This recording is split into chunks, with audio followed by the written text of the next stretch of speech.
right, y'all, it is early, but I'm headed into the Bryson City Bakery to have my sourdough lesson.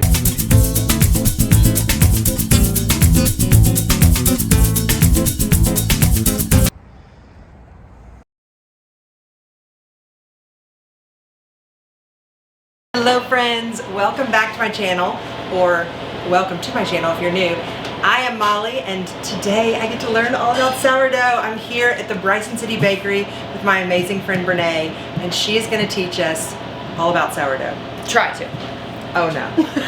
Hers is the best. First thing, maybe a good place to start would be your starter. I, along with the rest of the world, started bread baking during the pandemic. One of my best friends actually got me into it, and it was about 2 years of failures. It was really bad. It was really bad. I was still teaching at the time. We were still in person in the beginning. Eventually we went remote, but I'll never forget my husband coming home, and he was like, "Can you please stop making bread? Because these are all awful. They're literally like hockey pucks." So it's just kind of funny that now I make it to sell to people. Don't give up. That's right. It may have taken me 2 years, but here I am. So where did you get your starter?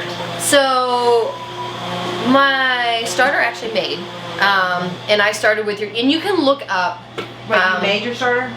I did. Okay. So there are some places where you'll be like, "Oh my gosh, I have this 300-year-old starter." I think that's fine and that's cool. There's a story behind it, but what I have found is more important than how old it is how healthy it is. I think, you could have a starter that literally is a couple weeks or a couple months old, and it could be better than somebody's 100-year-old starter. There's a bunch of online websites that have just really like how to get a starter going, and it's just a mixture of like in the beginning a whole wheat, and then you transition into whether you're using like what kind of bread flour or artisan flour that you're going to use. In the beginning, I know it is very much kind of letting the whole wheat flour and water sit for maybe a day or two, and then taking it out and then slowly adding in like half whole wheat, half all-purpose. And so really following that, and we can link one, I can make one up for you, we can link it, kind of sticking to that schedule. But I found one of the biggest things with starters is, like, I'll come across somebody like on their Facebook page and they're like, "Hey, I have an excess of like 600 grams of sourdough starter that I have to, get rid of if anyone wants some discard." And you don't need that much starter to make bread. So especially like in a bakery setting, say I'm making 40 loaves, I really, during the week, will continue to carry on like 25 grams of starter. I'm not having 200 grams of starter laying around or 400 grams of starter laying around, because that's a lot of waste and a lot of recipes that you're gonna have to find discard, to use with. And unfortunately, having a kid, just having a business, it's just not time allowed. What does that mean to make a recipe from discard? So basically, your starter, you want to incorporate a starter into your bread when it's at its peak, and so discard then would be it's hit its peak, it's started to fall, and so as it falls and basically gets to the point where it's not going to rise your bread, that's going to be your discard. And you can put it. Make with that? I make pancakes. It's actually one of my favorite recipes. I never thought I'd want sourdough in pancakes. To me, that concept just sounds weird. Sourdough for some people can be tangy, just depending on where you're located. The bacteria in your sourdough starter. Some is more tangy than others. Ours is not super tangy here, and I think people like that it's not that overly sour bread. But I found with the pancakes, I wasn't putting in buttermilk then, because my favorite kind of pancake is a buttermilk pancake. So if I'm putting in kind of a more acidic ingredient like a sourdough, I'm not putting in buttermilk, I'm putting in a whole milk. And so I really like to make pancakes with it. A lot of people will make crackers. Really, you can put it in a lot of things, and there are like thousands of recipes out there for discard. So you really don't ever have to get rid of it. Is that what you made the pizza dough with? You can make pizza dough with it, okay. But yeah, really, that pizza was so good that you made us that time in the garage. Yes, it was so good, so good. So yeah, you can make a lot with, or you can put it in and then add a percentage of like instant yeast. If it's not going to raise something and you want it to make something rise. So this is actually like my starter, and again, this is roughly 150 grams of starter, and I keep this on the side, and this is what I will use this evening to make for my loaves tomorrow. So I feed mine, actually I have found that once it is established, and I have found that one of the most important things as far as baking, because of my 2+ years of failures, is having a healthy starter. Okay, again, mine is now what, 5 years old, and it is really good because it is taken care of every day. Now I will say that kind of a couple cool things. If you're not making bread all the time, which most of you at home are not, once you get it established, you don't have to keep it out on the counter and be like, oh my gosh, I gotta feed this twice a day, every day. No, if I'm not gonna make bread, like I do go on vacations. And so in that case, I'm taking my starter, I'm gonna feed it, and if I'm going away for a week or two, some people will let it sit on the counter before putting it in the fridge. I have found that I will literally take it, I will make my starter. I always use equal parts water and flour. So I just stick to a 1-to-1 ratio of water and flour. It is what's worked for me, unless I'm making a recipe that is specifically, you don't want it 100% hydrated. That would be 100% hydrated. Which would be like bagels. Bagels, you don't want a sourdough starter quite as jiggly. You want it a little more less hydrated, and then you make a separate one for bagels. But for me, if I'm going away, I'm gonna take my starter and say I will take 50 grams of my starter, I will take 50 grams of my water, and I will take 50 grams of flour. And I will mix it, I will put it in its jar, and I will put it in the fridge. And I will let it do its thing in the fridge. I've kept mine in the fridge 2-3 weeks, and then I'll take it out. Because I've put it in even to it beginning to rise, sometimes it hasn't even risen because it's gotten so cold so quickly that when I take it out, say after that week or two, I'll let it out overnight and you'll see it rise overnight. So again, especially if you're not making bread every day and you're just like a weekend warrior with bread, you know, put it in the fridge on a Monday or Tuesday, take it out on a Thursday. So you're not sitting there every day like mixing it. Ever had one like died? Is that what they call it? They call it died? Oh yeah, I got stories. Working in a bakery setting, I'm always like, oh my gosh, like people like, I now have these like fancy little caps, which I love these. My husband's store just sells them, but like I think I got my first ones off Etsy. Do you guys sell those online? We don't, but Marley's might. But again, like Etsy shops have them, and I will use like plastic wrap over some of mine, but this just helps anybody back here know, like, do not touch these on Brenae. Do not wash her jars. But I'm so paranoid of it happening that I always have 2 extra jars of starter in my fridge. And it happened to me after 3 years of being in the bakery. It happened to me about a month ago. Because it's gotten so cold here, I was like, my starter is not rising. I need it to rise. And so my oven has a proof setting. So I took my starter and I put it in my oven on the proof setting, not realizing that proof setting goes to 170 degrees. Yeah, that kills your starter. So those of you that have proof settings on your oven, check the temperature. Killed my starter, and I was like, oh my gosh. Like, not only is that just my bread, that's my business. And so I was like, wait, I have extra ones in the fridge. So I took out the 2 jars from the fridge, refreshed them, and I actually, 2 years ago, went on vacation, and I was gonna be gone for a month, and I put my mother in charge of my starter. My mom does not make bread. So it literally was like, oh my gosh, can my mom do this? She did awesome. She is now, takes over when I go on vacation. But I was like, hopefully mom won't ever see this. I was just not like, I mean, this might not go great. And so I looked up and I turned it into chips. And so what you can do is, a year and a half ago, I took this starter and it was proofed, and I put it flat on a Silpat mat. And I put it out on one of our speed racks here at the bakery, and I let it dry. And it did take about 2 days, and you really have to make sure that it is, I made it super flat, like paper flat. And I waited 2 days for it to completely dry and harden. If you can get it somewhere where there's not a lot of humidity or moisture, that is perfect, just somewhere dry. Dried it out, and then I broke it up into chips, and I put it in a glass jar, and I put it in my cabinet. Sure enough, a year and a half later, when I killed it, took those chips out, and I rehydrated it in water, and it came right back. So it was amazing. It was amazing. So you should have seen me that night. I had like my 2 jars from the fridge. I had my chips. I was in tears, and I was like, Oh my God, it's ruined. And they all came back, and it was great. The jars were in the fridge for like almost a month. The chips were in the cabinet for like a year and a half. They all came back, and it was perfect. So there's lots of things that you can do to make sure you don't kill your starter. I will talk about starter. So I said I feed my starter equal parts water and flour. So when I take my starter, I'm gonna dump out my starter and say I have 50 grams of starter in a bowl.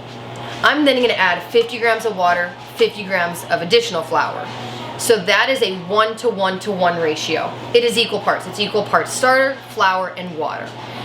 Being in a bakery setting, I don't want excess amounts of starter left over. I just don't have a ton of stuff I'm using discard with. And so I have found that I keep a low inoculation, which is what this is. It's a small amount of starter. And because when you think about it, if I'm making, say, 30 loaves tomorrow, and I need like thousands of grams of starter, well, how are you going to get that out of 100-some grams of starter? What I do here at the bakery, and you can do at home, is say you only have 10 grams of starter, and you know that the next day you want to make a loaf of bread with 200 grams of starter in it, and you're like, well shoot, I only have 10 grams of starter.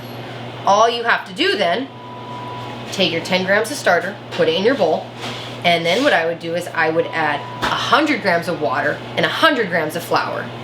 So that's 10 grams of starter, 100 grams of water, 100 grams of flour. So that would not be a 1-to-1-to-1 ratio, it would be a 1-to-10-to-10 ratio.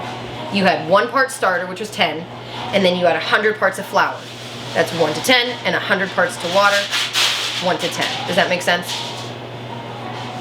So it does the same thing as if does the same thing. And what I like about that is you're using less starter, so you're always going to have less waste to worry about.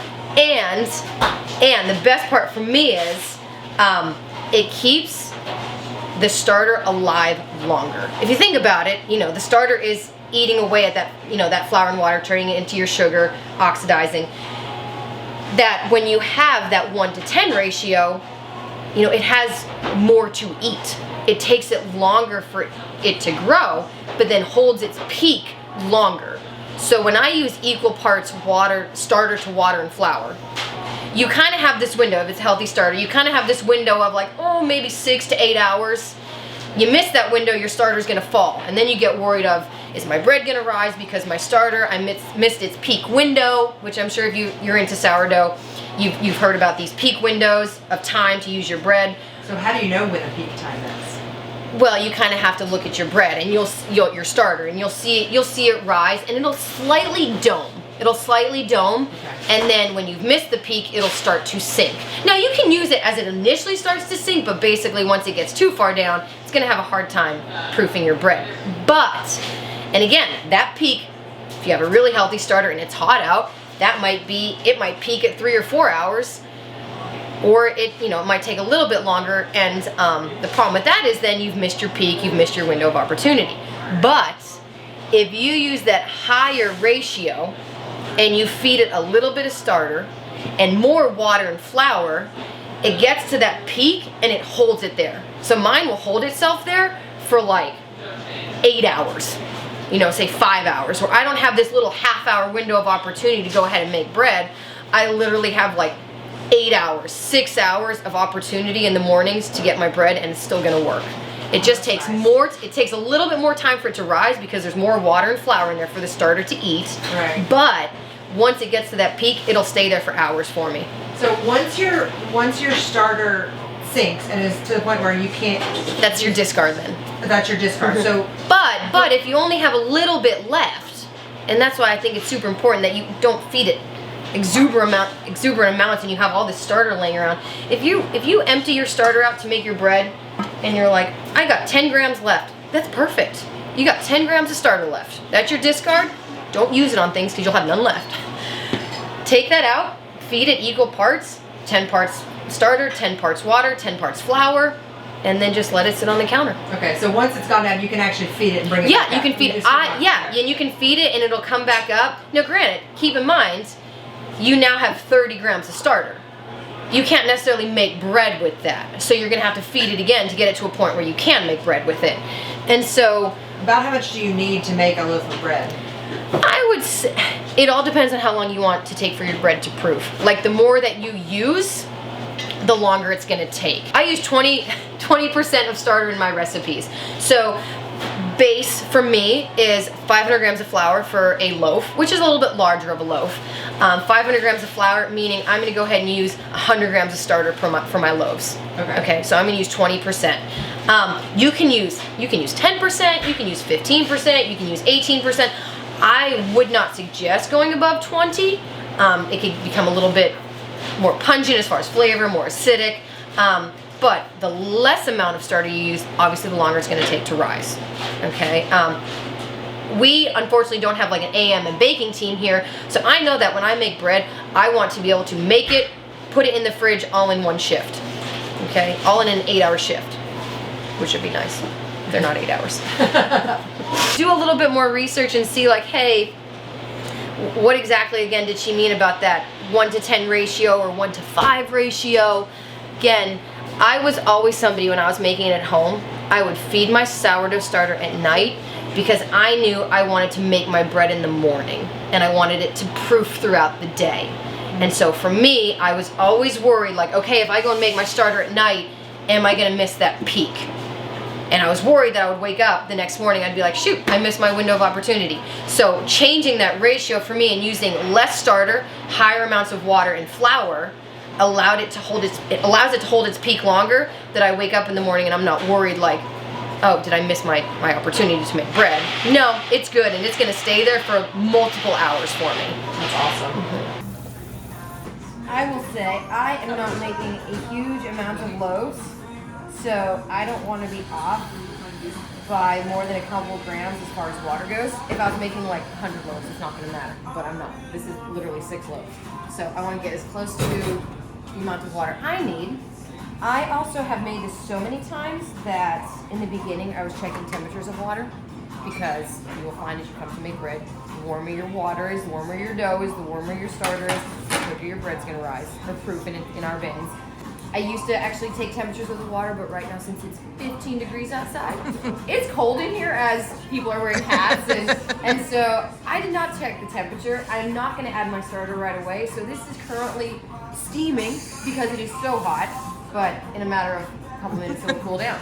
So I'm going to take my 1,700 milliliters of water, and I should actually say 1,700 grams of water, which don't kill me, but our scales are all in grams.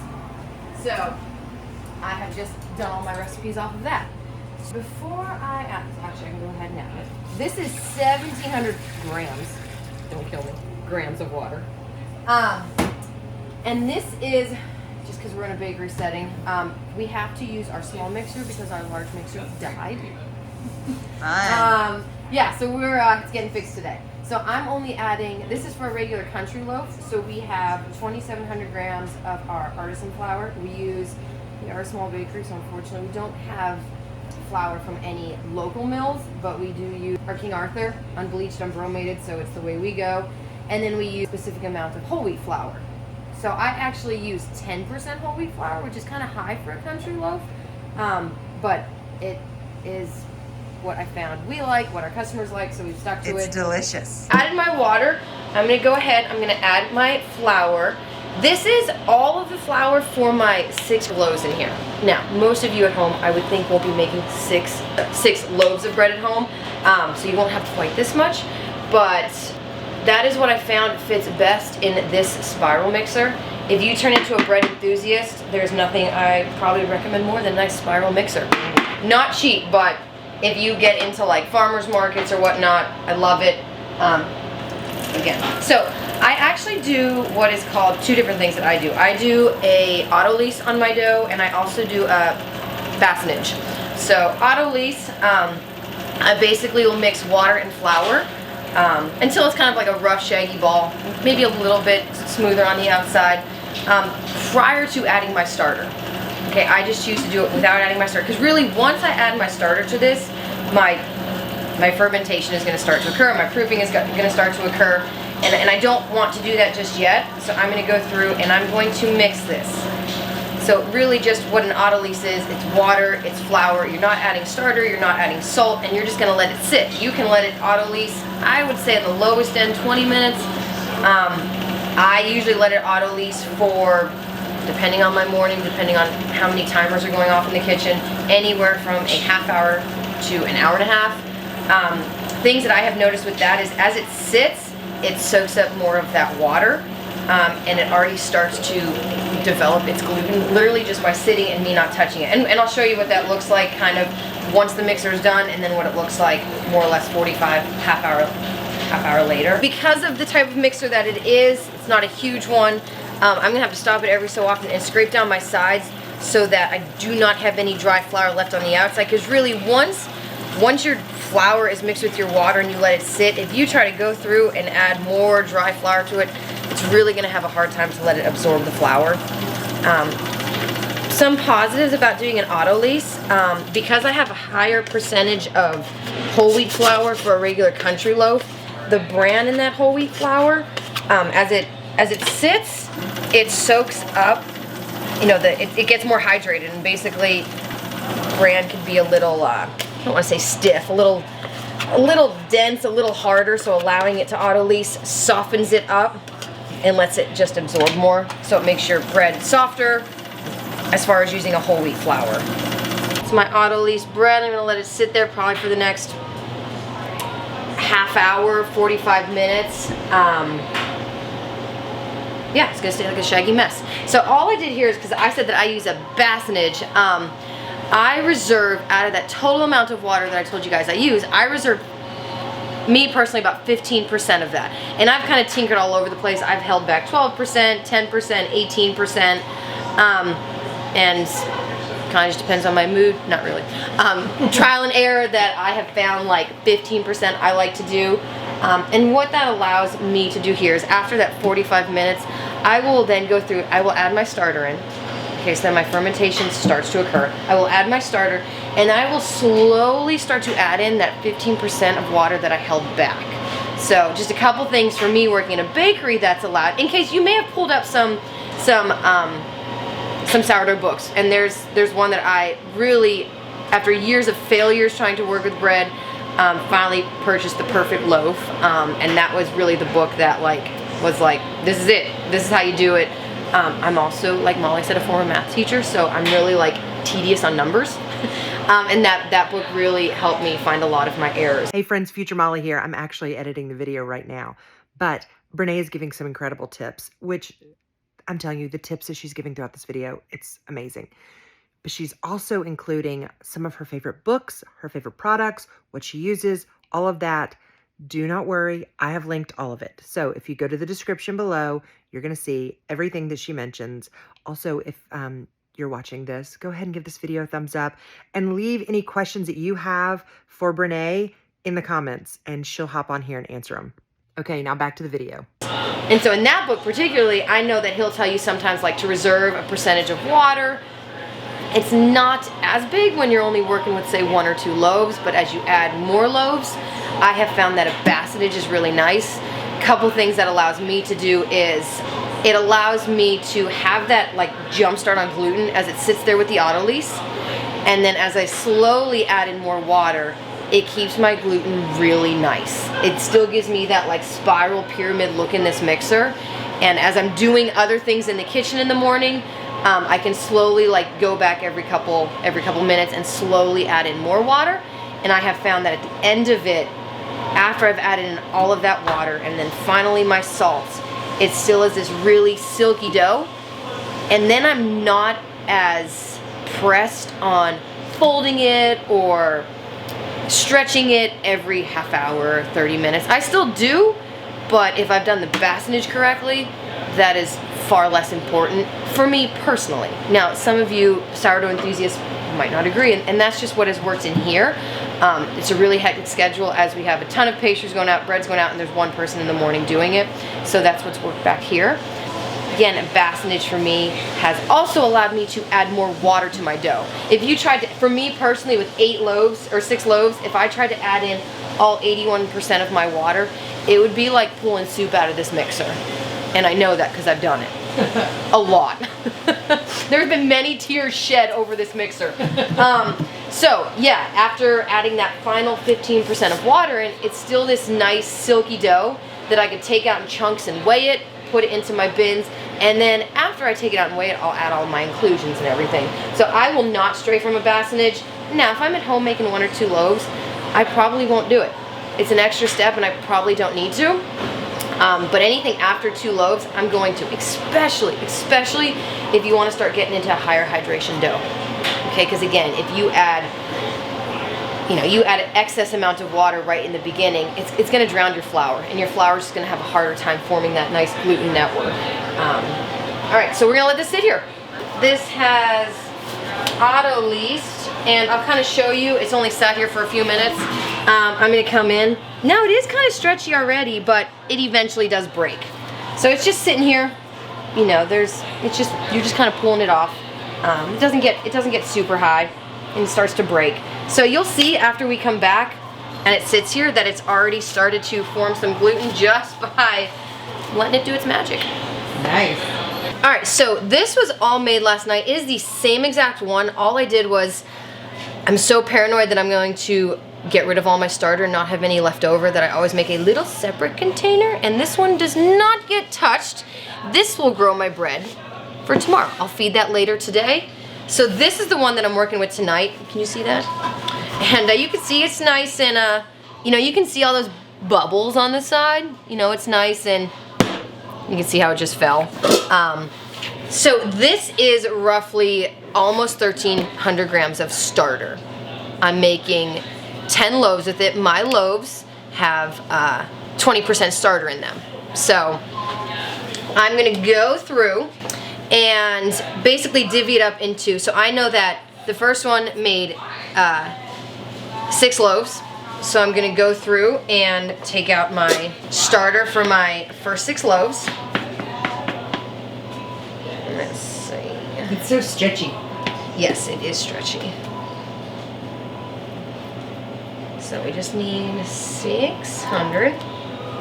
So some things with your starter, with bread at home, things that I've learned from experience or just read enough about is please be careful that as it gets colder, if you live in a cold area like we do, most of you aren't going to have the luxury of proofers at home. So a lot of you do put your bread in the oven, and I can't tell you how many times I've seen people's spouses or they themselves forgetting that their bread is proofing in their ovens, and then they turn their oven on and they've ruined everything.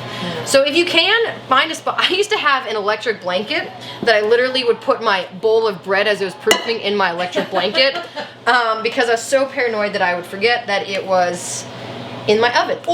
Or I would put a note on all the handles on my oven that were like, bread is in oven, do not turn on. You don't want to do that. I will also say I think it is imperative, me personally, to have backups with bread or with your starter, because I've seen a lot of people too, they'll go through and they'll drop their glass jar of starter, and I would frown upon using starter if he drops in a glass. I don't, especially in a professional kitchen setting, probably isn't a good thing, but even at home, I don't think you want shards of glass in your bread. No. So always have a backup. Again, I always keep some in the fridge as a backup. So I have separated out, I have 2 different loaves going on. This is my starter for my country loaves. This is my starter. We're gonna make a couple jalapeno cheddar loaves. Yum. And then the rest will be for baguettes, but that is for another time. Oh, I forgot, discard. One of my favorite recipes that I came up with is, with my discard, is I make muffins out of it. They are probably one of my favorite things here. Wait, the blueberry muffins are with the discard? Mm-hmm. I love your blueberry muffins. And I actually found that I use, I really love this flour. It is a little expensive at the store, but it kind of gives it like this nuttier flavor, and that's what I use in my muffins as well. And that's just an acorn. Those blueberry muffins have become like my new obsession. Yeah, no, we all love them. And you just play around with recipes, have fun with it. Okay, so I'm trying to think if there's anything else. I'm gonna go take the bread out that we let Autolyse. I'm gonna get the remaining amount of my water. All right, so my bread is done autolysing. So Molly, if you just wanna come in here and I can show you basically it has sat here for maybe almost an hour. And I'm gonna show you kinda, as I take it, if you remember that it like ripped before, you can like stretch it up. I mean, it eventually will, but kind of almost goes through what we call here at the bakery like a window pane test. That's how we know like we have some gluten forming. You know, it stretches nicely.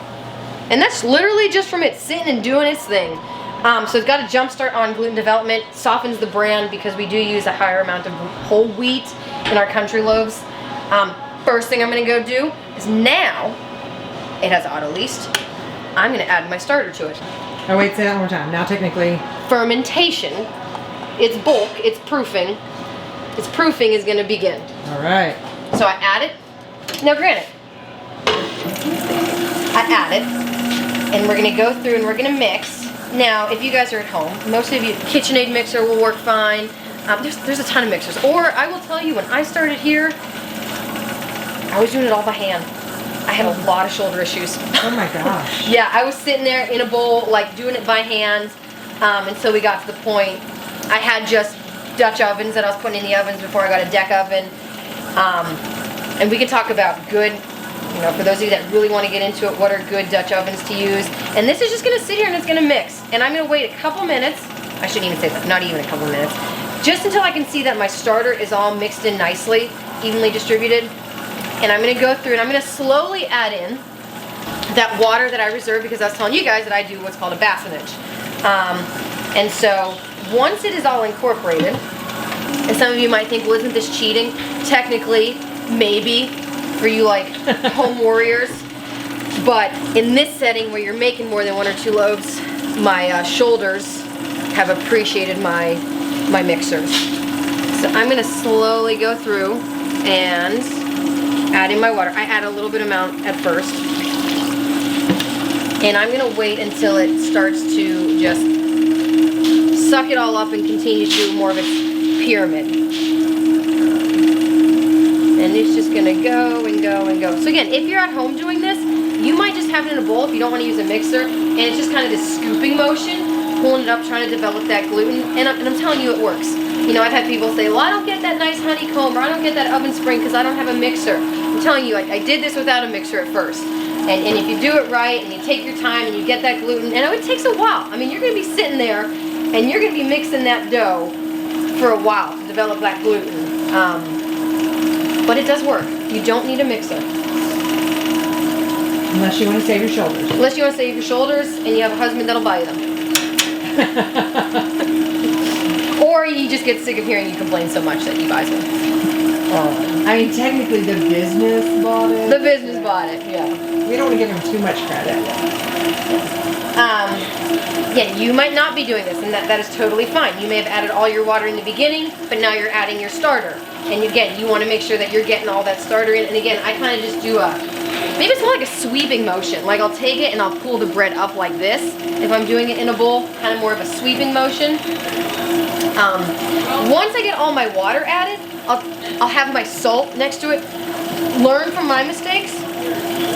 Have your salt ready, because I have definitely baked bread. Actually, prior to it going into the oven to bake, I went to go shape it and I was like, why is this bread so sticky? Why is this like impossible to work with? And immediately I knew, because of reading it, I forgot my salt. So if you forget salt in bread, and I will tell you, because I baked it anyway and I tried it, not good. Bread without salt does not taste good. And I've read where people are like, just put some butter and sprinkle the salt over it. I'm telling you. I mean, it's better than throwing it out. Don't ever throw it out. But do yourself the favor, and I will always have my salt ready to go, except today. Ready to go, and I'm putting it into the mixer so that I do not forget.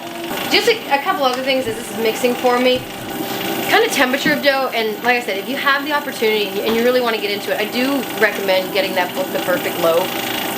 He really talks a lot about the science of it, and that's really where I learned a lot of this.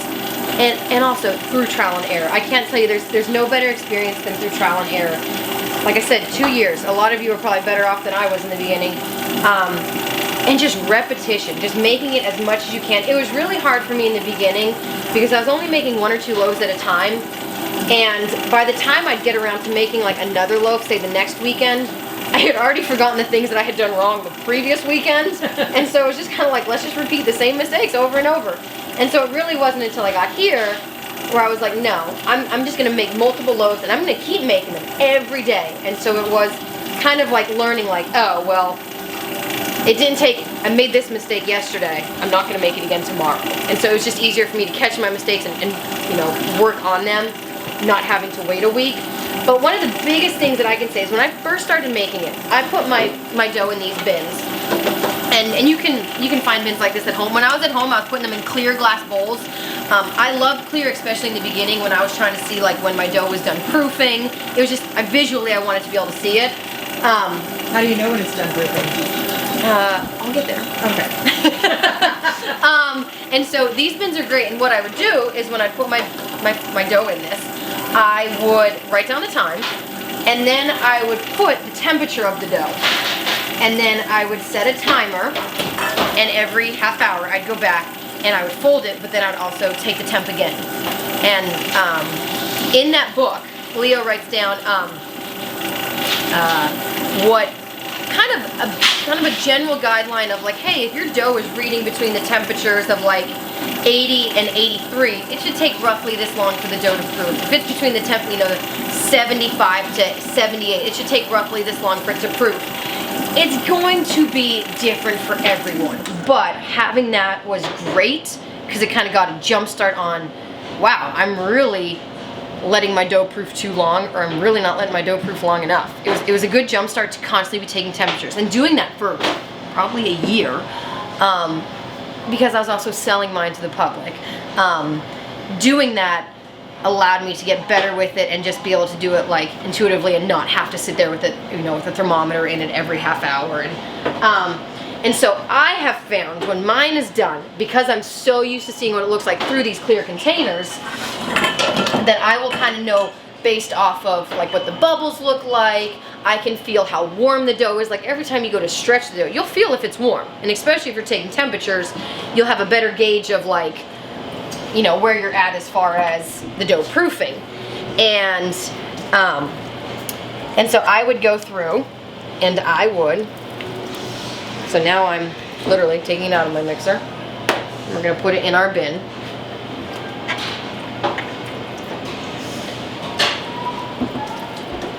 So, and when you have it done nicely, you can literally take it out in chunks and just flop it in, and none should really stick to your hand.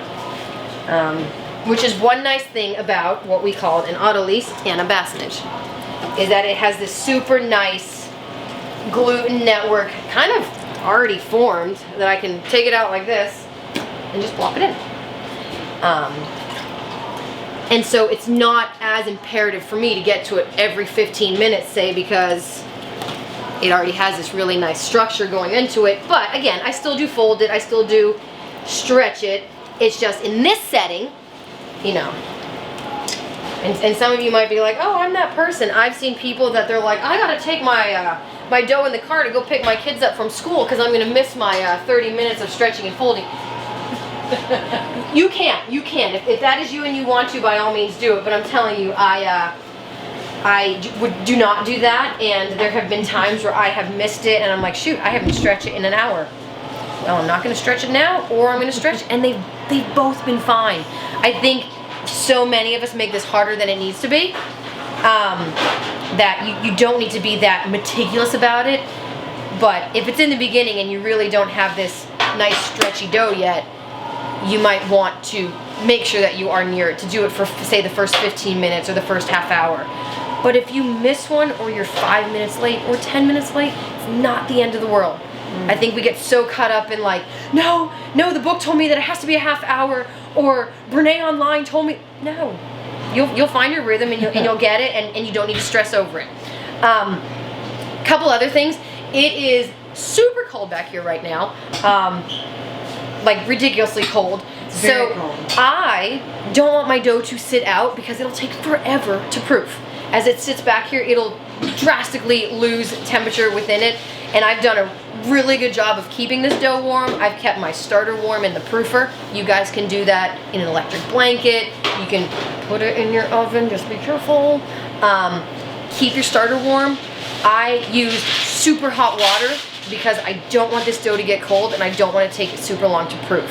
And so this is warm right now. I'm gonna let it sit here for like, well, not here, but it's gonna sit like this for like 15 minutes. I'm gonna stick this in my proofer and then I'm gonna take out and do one coil fold.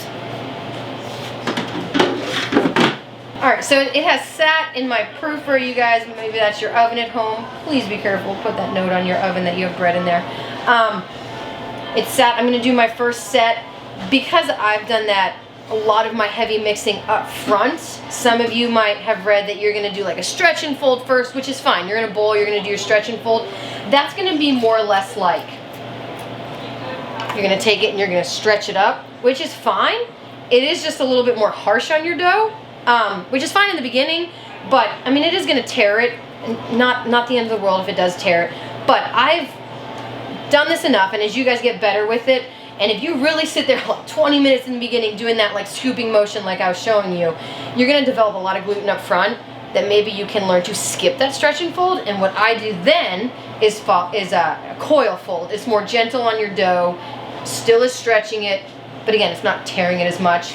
Another thing that I really, really like is I will always have a basin, some form of water next to me, and it's warm water. Remember, I'm trying to keep everything warm back in this tundra, and so I'm gonna dip my hands in. I don't want like water like running off my hands, because if you start to incorporate water here, you're gonna notice your dough's like doing this odd like separation. I just want enough that my hands aren't dry, the dough's not gonna stick to it, and all I'm gonna do is I'm gonna take it, scoop my hands under, and I'm just gonna stretch it up, and I'm gonna fold it under itself. So this is just called, if you read about it, this is called a coil fold. So I'm gonna take it, I'm gonna stretch it up, and I'm gonna fold it under. So it's just more gentle than a stretch and fold. And then you might turn your, whether you have like a bowl at home that you're doing it with, like your 1 or 2 loaves, you're gonna take it, you're gonna stretch it up and fold it. Now what I'm gonna do is, because I'm gonna do this one more time, I'm gonna go through and I'm actually gonna pick my whole loaf up, and my whole bin of bread up, and I'm going to move it so that next time when I go through, I'm just, I'm creating that gluten network in all its directions. So I'm gonna pick it up and I'm just gonna turn it, okay? And I'm gonna let it sit here. I'm gonna let it sit here. I'm gonna put it back in my proofer for like another half hour, and I'll come back to it. I'll do the same exact thing. And you see, like, you can already tell, because I developed so much of that gluten up front. I don't know, Molly, if you can like zoom in, but it's kind of like holding its shape. It didn't like, I didn't like stretch it and then it like all flattened back out. So you can already tell, because it's kind of sitting here holding this shape, that it's got some nice structure going on already. And I honestly could skip that last coil fold and I probably would be fine. I'm not cutting into every loaf like you guys might in the beginning. But based off this, I would get fine results. Again, it doesn't have to be as hard as you read about and hard as you think that it needs to be. Give yourself some time to learn it. Just practice it. I can tell you, people love getting free bread. Just keep practicing. Yes. I've given away lots of free bread. I've eaten a lot of free bread. Mine in the beginning were so bad though that you couldn't give them away. You couldn't make croutons out of it. You couldn't do anything with it. The birds wouldn't even eat it. The next one I'm going to do is how I do bread with inclusions. So inclusions being like cheese, jalapenos. Some people put them in the mixer. I don't. I just don't want my mix. We use our mixers for a lot of things here, so I don't want my baked goods. I don't want my coffee cake tomorrow to have like jalapenos in it. So I'm not putting inclusions into my mixer. And I also found that can sometimes tear your dough when you start adding things into it, depending on what it is. And I put all that work in making that gluten network in the beginning. I don't want to throw things in and just erase all of that. So what I do is I take my dough out, I let it sit, and then I add my inclusions in next. So let me cover this bag up, and I'm gonna get out my next loaf. So this is our bin that I'm adding inclusions to. A couple reasons, like I've talked about before, that I like to do it this way. One of them being, I use the same base dough recipe because we're a small bakery, for all of my stuff. So if I'm making jalapeno cheddar, cranberry, garlic, whatever my loaves are, the base is always the same. I use my country loaf base, and it just, you know, it's just less work, and it makes offering different kinds of bread more possible for a small bakery where you're making pastries, you're making baked goods.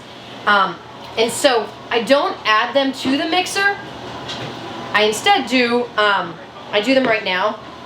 One of the nice things about that is my bread is already fermenting. I added the starter like a half hour ago, and it gives it a jump start on that fermentation before I start to add in ingredients, because these are coming from the fridge, so these are cold. So that's going to chill down my dough temperature, meaning it's going to take a little bit longer to proof. So giving it that jump start without automatically adding these in the beginning has given this time to proof at like 80 some degrees before I start to add in cold cheese, cold jalapenos. So in the beginning, you know, you'd measure all these out. I have found, you know, I've tried, if you do decide that you want to do like jalapeno cheddar, and this has been one of our more popular ones here, but I've tried to use the shredded cheese, and I found that it just melted too much in the oven for me, and I didn't like it as much. So I use a blend of white cheddar, you know, yellow, sharp cheddar, and we just dice ours up. I cover the whole thing. This is only for 3 loaves, so we use a hefty amount of cheese, and then I'll go through. I have done real, you know, like dicing and slicing jalapenos, fresh jalapenos, and people actually prefer the pickled jalapenos better. So we stuck with them. And this makes awesome grilled cheese, or a good grilled cheese, but it is a little spicy. So if you like a spice. So what I do then, I put a full covering on mine, and then I will do more so what's called a stretch and fold. And so I'm just covering it. And what I have found that it just ends up making a nicer layer for you guys. It smells so good. What might happen is jalapenos obviously have liquid on them, and so you get to the point where sometimes when you're adding inclusions into bread like jalapenos, if they're coming from a jar, they come with liquid. Again, you don't want to add excess amount of liquid later on. It can cause issues for you guys, and so if you try to add these in the beginning into the mixer, that might happen to you. You might have your dough, it's all nice and smooth, and then you throw your jalapenos in and it just kind of tears it apart. So adding your inclusions later gives you that jump start on fermentation. It gives you that stronger gluten network, and I've also found it just layers more nicely for me. I kind of have a little bit more control over it. So now I'm going to go in, I'm going to, you know, they're all layered in already, and now I'm going to go through and do these coil folds, and it's... That smells so good. It's gonna go through, and again, like, it's already sitting there all nice because I've developed so much gluten up front. I can't stress that enough. The inclusion ones though, you are gonna wanna fold again, because you don't want to just have basically bread, jalapeno bread. You know, you want to fold them in more so it's dispersed throughout your loaves a little bit more. I let this dough sit before I add my inclusions so that it has a chance to start to ferment to proof before I add in cold ingredients, because that's going to cool my dough temp, and it's going to take longer for this to proof. How many times do you fold that? I will fold my dough, because I have the gluten that's already forming, like 2 times. But if I'm at home and I don't have like a spiral mixer, or my hand just wasn't working that day, I would want to do it maybe 4 times. Okay. But again, that's totally, basically I'm gonna fold it as many times as I can every, say, half hour, until it's holding its shape like this. Okay, until I have that nice gluten network. If you fold it and it's automatically like filling this bin up because it has no strength to it, I'm gonna fold it again in a half hour, and then again in a half hour, until it has that nice hold to it. At some point though, your dough is gonna, you know, continue to proof that you're not gonna want to touch it, because you're not gonna want to disrupt, you know, all those, you know, really that air that's getting in there, and you're gonna want it to sit before you finally dump it out to shape it. So you don't want to let it sit too long if your dough is lacking that strength. You really want to get to it in the beginning as far as folding it. But we're gonna put the lid back on, and we're gonna put it back into a warm spot to continue to proof. This one will probably take me like 5-ish hours back here from from adding my starter to getting it to the point where it's gonna, I would say 4 to 5 hours to shaping it. And then so I think a lot of the reasons that people go through in making sourdough is because they want the health benefits of it, which I totally agree. I think that's why a lot of us do it. And it just is that weird connection between I've made this, now I'm eating it.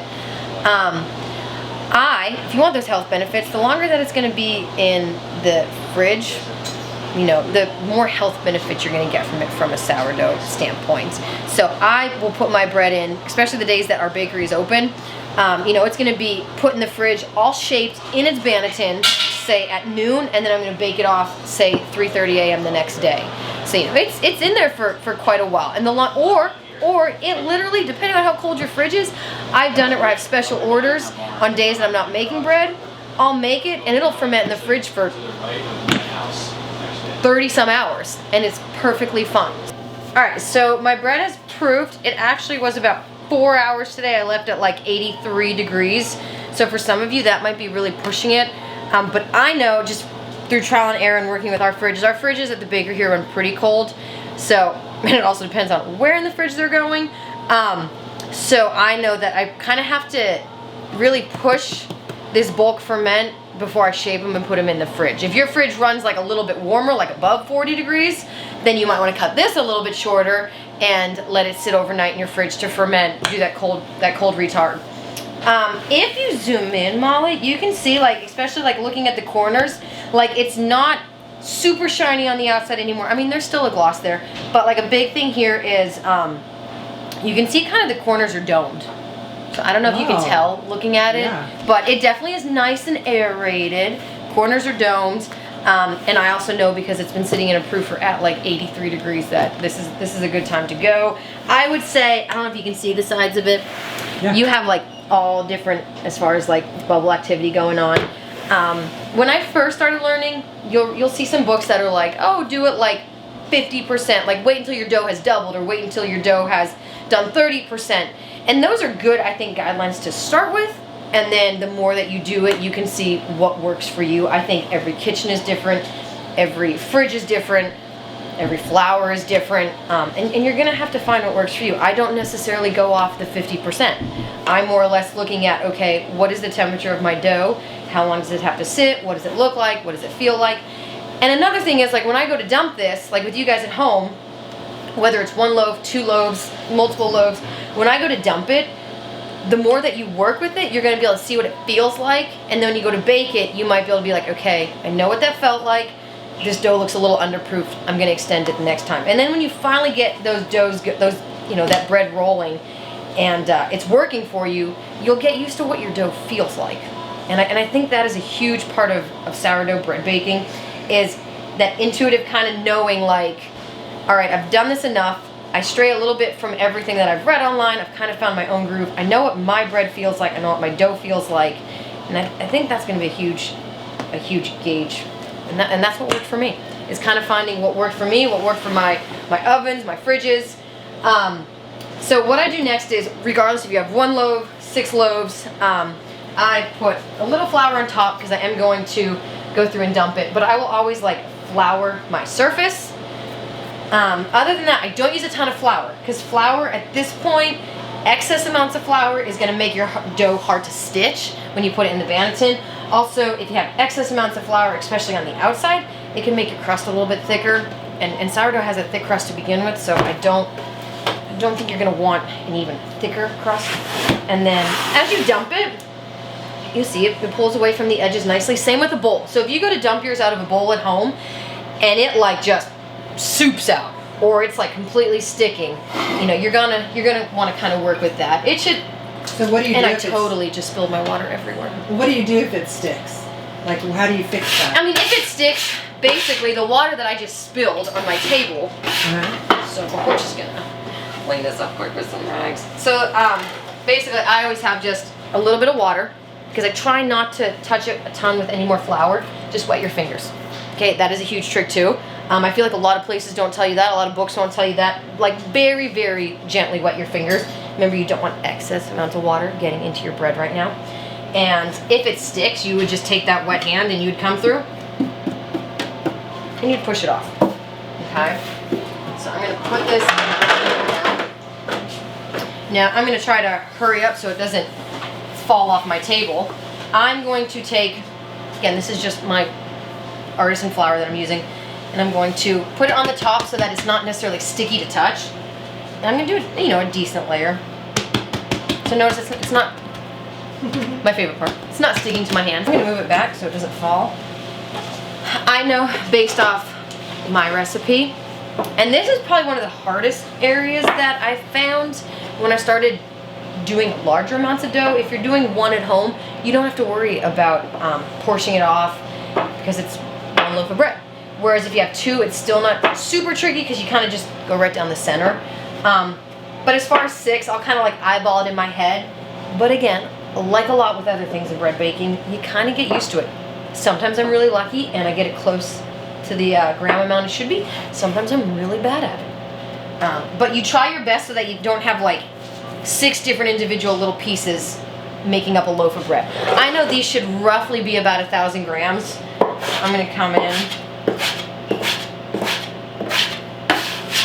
Now, again, as I do it, you might be like, it's not sticking in your hands. I've had a lot of practice. But again, water is your best friend. If you want to use flour, that's fine. But make sure you're not using a lot of flour. And also just, you don't want to get in the habit of having a lot of flour around because flour is not good for your lumps. So I usually have an N95 mask on when I'm doing this. And so I'll go through, I'll weigh it. And this is 990, perfect. I'm gonna leave it at 990. It's 10 grams off, really won't make a difference. I'll just get my hand a little bit wet again. When you're doing this, I'm kind of just taking it and I'm pulling it towards me as far as the bread goes. And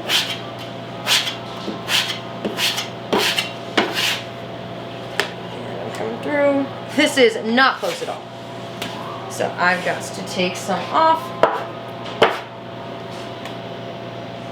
All right, this one is good. So roughly right now, they're just rough shape. They're not staying like that. I'm just gonna try to get mine into its 6 individual portions. I know this is like 100.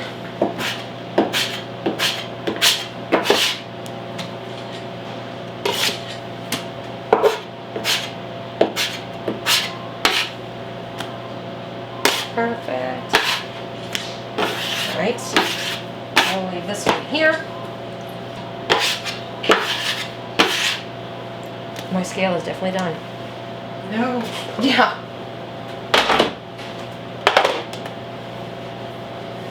Oh, a huge thing. Find scales that obviously aren't dying, but invest in a decent scale.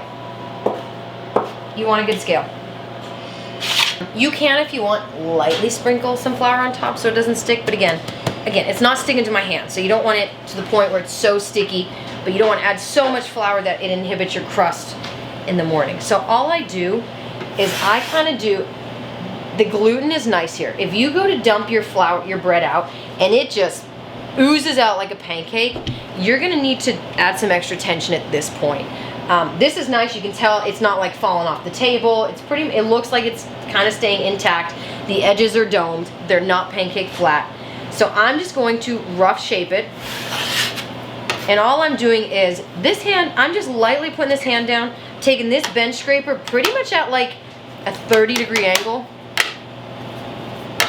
Trigonometry math teacher here. It's all about the angle. And I'm taking that like a 30-degree angle, and all I'm doing is I'm taking it and I'm pulling it into it. Now, you don't have to do this motion every time, but all you're trying to do is taking that outside skin, stretching it, but also making that tension for the, this will essentially be the top of your loaf, okay?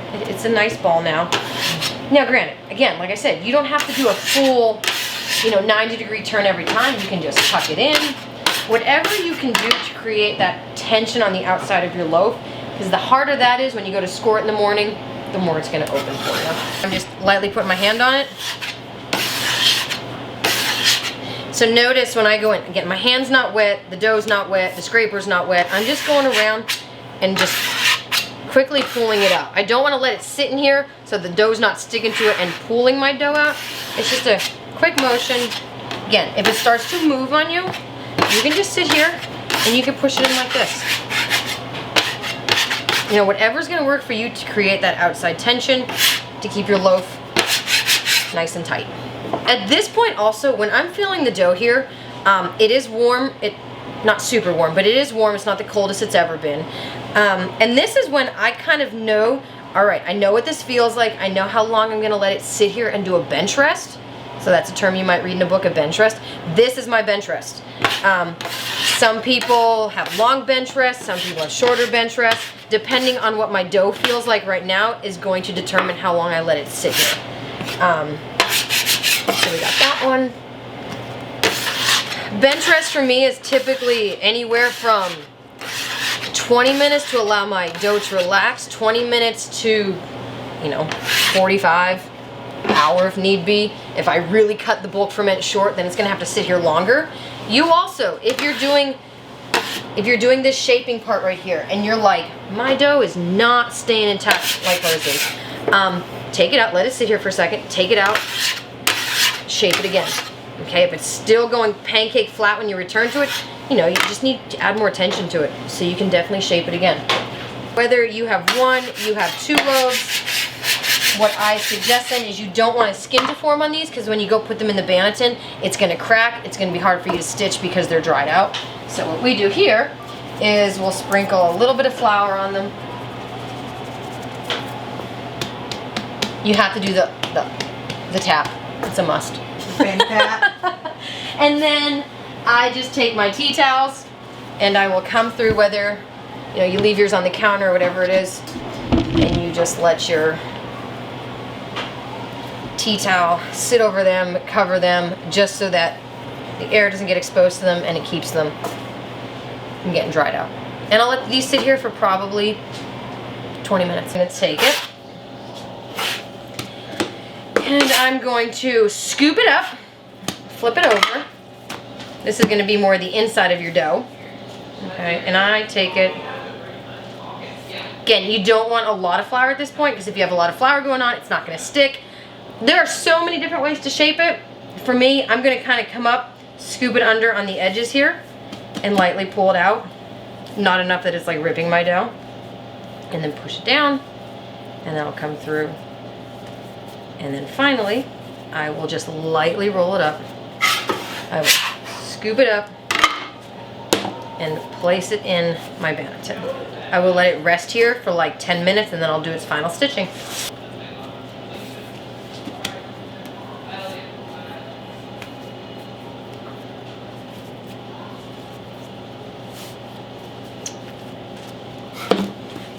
Some people let theirs sit like this. I just go through just because of space-wise and put it in my Banneton. So do you always leave the seam side up?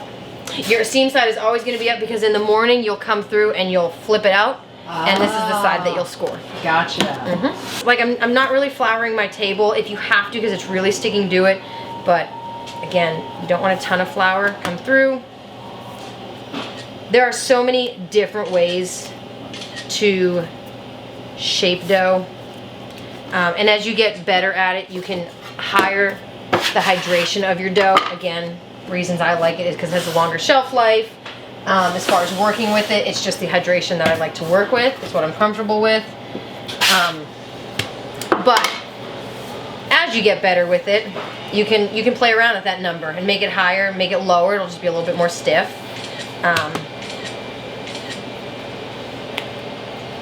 And there's all different flours that you can do. Now I will say, like, you want to get into rye. Rye sourdough is a little bit different. It doesn't form that gluten network like the flours do that we use. So if you're working with rye, sometimes literally you don't even put that in a mixer. You can mix it by hand. You let it proof in a bowl, and then you'd put it in like a tin. There would be no stretching or folding. There would be no shaping. Rye is a lot different than others. Same with you use an einkorn, like an ancient grain, or if you're milling your own flour at home. That's what I want to do. I want to get a mill. Yeah, and I would love one, but my husband said no, because it takes time. Boo. Milled flour also, you can't let it sit for as long as our flour sits. Right, it doesn't last as long. Nope, it doesn't, which is a good thing if you have the time. Right, but isn't it better for you, like more nutritious? Probably, yeah. You're not. I mean, that's why. Got more good stuff in it. Yeah, and that's why you want to stick to your unbleached flours. You're not taking out all those good nutritional properties. So that's why, as far as what we do, because we're small, we don't have our own mill, we don't make enough to go to Asheville to get flours made through them. We stick with, next best would be Sir Lance, the King Arthur, unbleached, unbromated. But even like an einkorn, just certain flours have different qualities to them. So even you're using an ancient grain like an einkorn, it's not going to have, it won't benefit necessarily from an Autolyse, because it's pretty low on the glycemic index as far as like proteins and stuff like that. So it's not going to benefit from the same way as, you know, a normal bread flour. I tend to not actually go with a bread flour. Mine is more of an artisan flour. So when you start to look into it, mine falls more at 12.7% protein.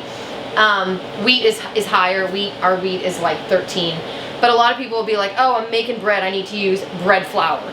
You know, Sir Lancelot, as far as the King Arthur brand goes, is 14%. So we'll use that for like our focaccia.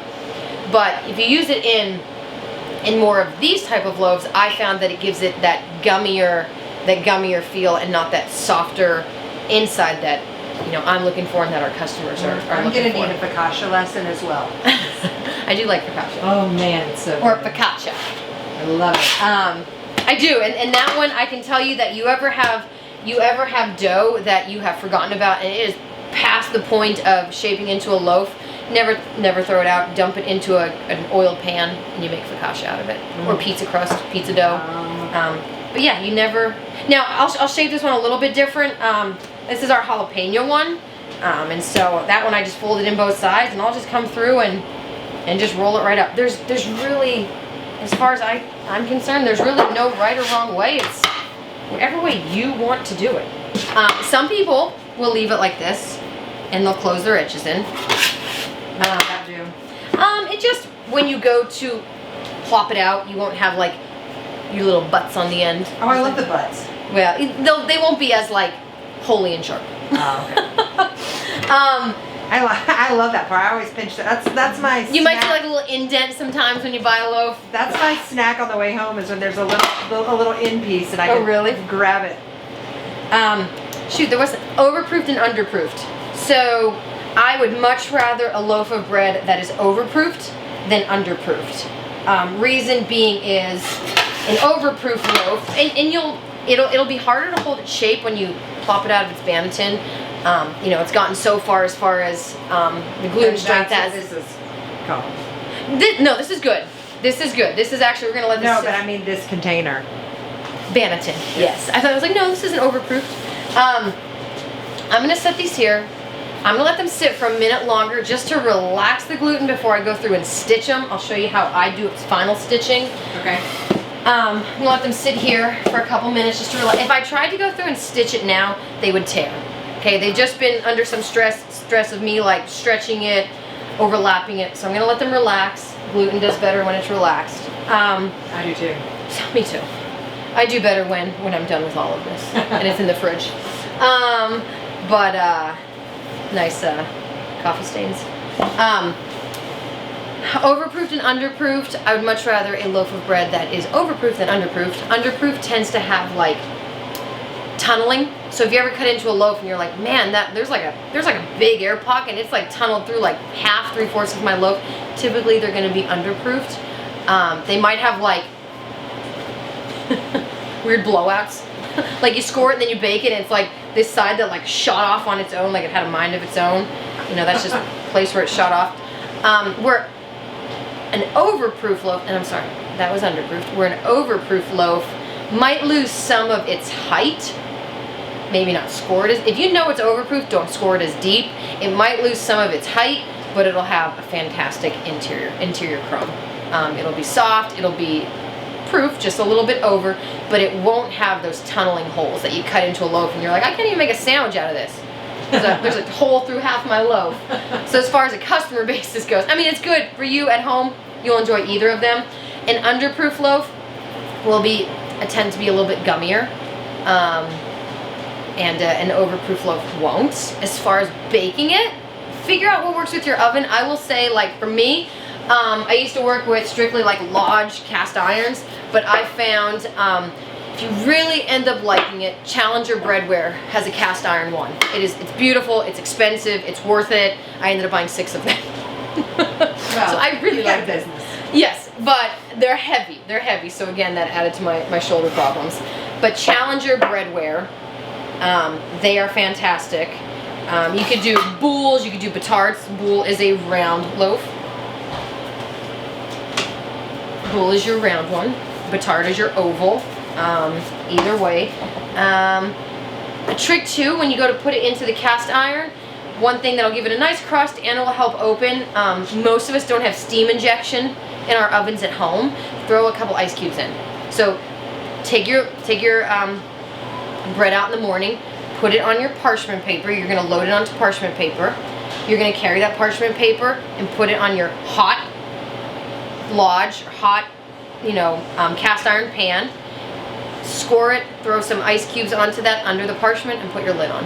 And it'll create steam within. It'll on its own, as your bread opens, release steam. There's water in here. So on its own, if it's proofed properly, if it's scored properly, as it opens, it will release its own steam, which will help form those blisters in crust. But if you want a little bit more of a push, just throw like 2 or 3 ice cubes in, and that'll help. I know it's tempting. I know it's tempting. Don't cut your bread straight out of the oven. Let it cool for a few hours. Oh, I know it's good. I know it's good, but let the bread have a chance to cool off. Otherwise, it's going to be gummy and dense, and as soon as you cut that, it's not going to go back. But good tips. No, I talked fast. I talked a lot. I am a northerner, so that just is what it is. But if you guys have any other questions or comments, or there's something that you want to know specifically about, just drop your question in the comments, and Miss Molly will let me know what they are, or I'll check in on them. But I'm happy to answer any questions. So my final stitching, as you guys might see if you start to watch videos, you'll see somebody go through. I try to have the least amount of tearing as possible. It has sat for a couple minutes. I know the gluten has relaxed, so all I'm going to do at this point is I'm going to take a side, I'm going to stretch it over. I don't have any tearing going on, and I'm going to take the other side, and I'm going to stretch it over, tuck my little butts in, and it's good to go. Perfect.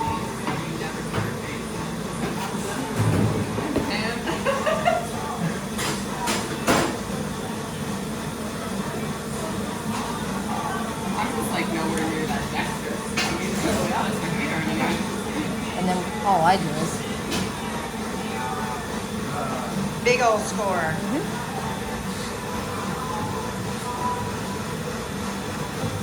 Perfect. All right, what's the oven setup? Top element is at 450, the bottom element is at 475. So I found that when I started doing it, I had the top element at 475 and the bottom element at 475, but my crust would set too soon, so my bread wasn't expanding out as far as it could.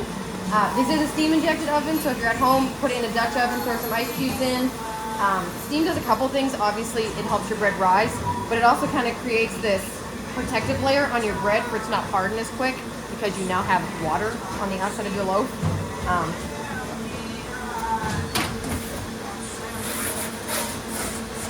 then we close it, and we'll hit our steam bun. You might want to back up.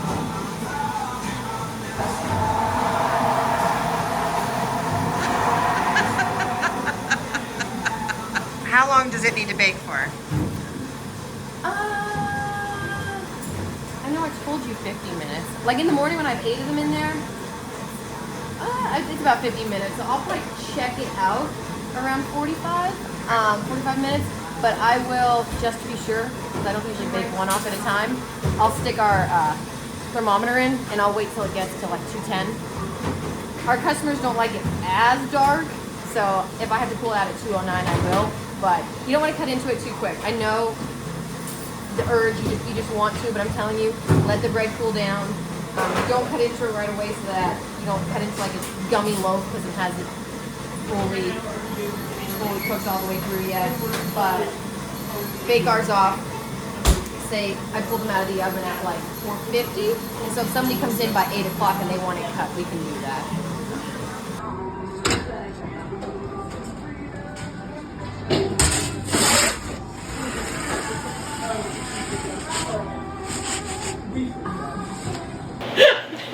Get low.